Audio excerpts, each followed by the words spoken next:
दोस्तों फिल्म नदियां के पार तो आपने देखी ही होगी, जो कि बहुत ही प्रसिद्ध हुई थी और बहुत सारे लोगों की फेवरेट फिल्म थी, जिसमें ग्रामीण संस्कृति को दिखाया जाता है और ग्रामीण संस्कृति में जो रिश्ते होते हैं उनको किस तरह से निभाया जाता है उसके बारे में भी इस फिल्म के अंदर अच्छी तरह से बखूबी तौर तरीके से दिखाया गया था।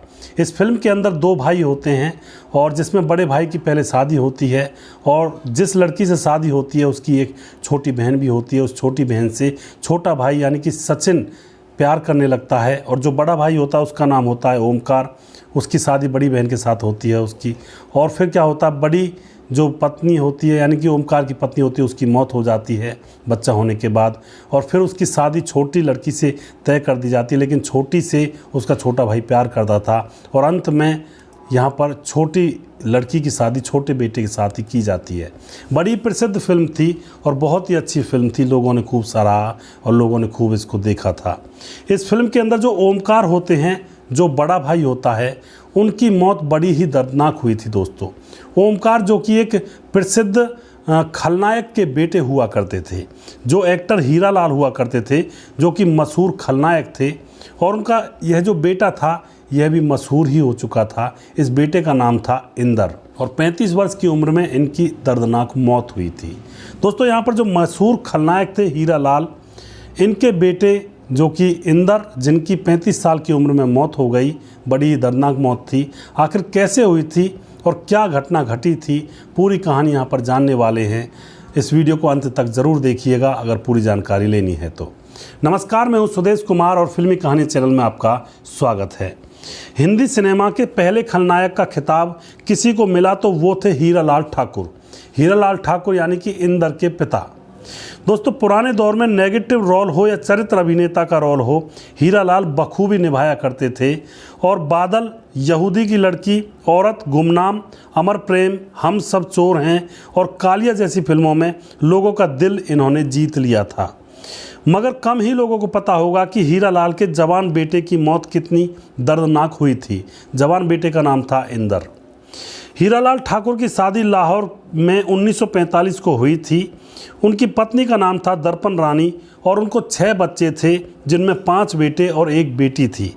5 बेटों में एक बड़ा बेटा जो कि सबसे होनहार था, इनका नाम था इंदर ठाकुर। और दोस्तों साल 1950 में इनका जन्म हुआ था और शुरू से ही यह बहुत ही टैलेंटेड लड़के थे। खूबसूरत और हैंडसम इंदर ठाकुर ने शुरू से ही मॉडलिंग शुरू कर दी थी, यानी कि मॉडलिंग में उतर गए थे और अपना नाम कमाने लगे थे। इंदर की गिनती देश विदेश के जाने माने मॉडलों में हुआ करती थी, यानी कि अच्छे सुप्रसिद्ध मॉडल थे। वो पढ़ाई में भी बहुत होनहार हुआ करते थे और इसी बीच उनको एयर इंडिया में फ़्लाइट अटेंडेंट की नौकरी भी उनको मिल गई थी। एयर इंडिया में फ़्लाइट अटेंडेंट की नौकरी अब वो करने लगे थे। 1982 में अब बॉलीवुड में भी उनको काम मिल जाता है। नदियां के पार फिल्म में सचिन के भाई ओमकार का रोल इंदर ठाकुर ने ही निभाया था, यह मैं आपको बता चुका हूं, जो कि बहुत ही सुप्रसिद्ध रोल हुआ था, बड़ा ही अच्छा रोल था।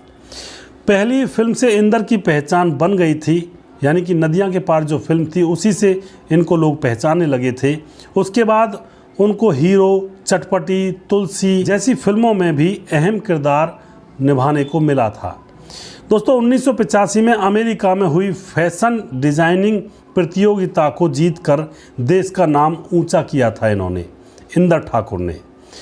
अब यहाँ पर इनके अंत के बारे में जान लेते हैं। इनका जो अंत हुआ था बड़ा ही दर्दनाक हुआ था दोस्तों। लोग दांतों तले उंगलियां दबा कर रह गए थे इनके अंत के बारे में सुन करके। जब इनका अंत हुआ था तो पूरे परिवार का अंत भी इनके साथ ही हुआ था। दोस्तों इंदर ने प्रिया नाम की लड़की से शादी की थी और इनको एक बेटा हो चुका था और अमेरिका में खिताब जीते हुए बस 1 ही महीना हुआ था। इधर कनाडा में इंदर ठहरे हुए थे और 23 जून 1985 को भारत आ रहे थे। दोस्तों फ्लाइट थी एयर इंडिया 182 जो कि मॉन्ट्रियल, लंदन, दिल्ली होते हुए बॉम्बे आनी थी। और इंदर अपनी पत्नी प्रिया और बेटे के साथ फ्लाइट में सवार हो जाते हैं। लेकिन दोस्तों किसी को नहीं पता था कि उस फ्लाइट के अंदर एक सूटकेस रखा हुआ है और उस सूटकेस के अंदर एक बॉम्ब रखा हुआ है। अब यहाँ पर क्या होता है, जहाज़ अभी आयरलैंड के निकट पहुँचा ही था कि उसमें ज़ोरदार धमाका होता है और जैसे ही जोरदार धमाका होता है तो फ्लाइट के अंदर जितने भी लोग थे 329 यात्री जो थे उन सब की मौत हो जाती है, और जिनमें इंदर और इंदर का पूरा परिवार भी जलकर मर जाते हैं। दोस्तों, सिर्फ 35 साल की उम्र में ही इंदर की मौत हो चुकी थी, और इनकी मौत ने हिंदी सिनेमा जगत को हैरान भी कर दिया था कि अभी अभी तो ज़िंदगी की शुरुआत हुई है और अभी अभी इनकी मौत हो चुकी थी। तो दोस्तों, इंसान का जितना भाग्य में लिखा होता है उतना ही ज़मीन पर रहने का मौका मिलता है। इस छोटे से समय में अच्छे काम करें, लोगों की भलाई करें और लोगों के साथ मिलकर रहें। यहाँ पर इंदर जो थे, इनकी एक्टिंग बड़ी ही लाजवाब थी और पहली फिल्म से यह प्रसिद्ध हो चुके थे और अपने पिता के नक्शे कदम पर यह आगे फिल्मों में काम कर रहे थे, लेकिन इससे आगे की यात्रा इनकी लिखी ही नहीं थी इनके भाग्य में, और यहीं पर इनके प्राण निकल गए थे। दोस्तों, आपको इनकी कौन सी फिल्म अच्छी लगती है और हमारी जो ये स्टोरीज़ हैं, हमारे जो प्रोग्राम्स हैं, यह कैसे लगते हैं, इनके बारे में भी आप ज़रूर लिखा करें कमेंट बॉक्स में, जिससे कि हम भी प्रोत्साहित हों और अच्छे अच्छे प्रोग्राम्स यहाँ पर बनाकर लेकर आएँ। अगला प्रोग्राम मैं जल्दी फिर से लेकर आऊँगा किसी दूसरे कलाकार के ऊपर। तब तक आप खुश रहें, देखते रहें फिल्मी कहानियाँ चैनल। जय हिंद, जय भारत।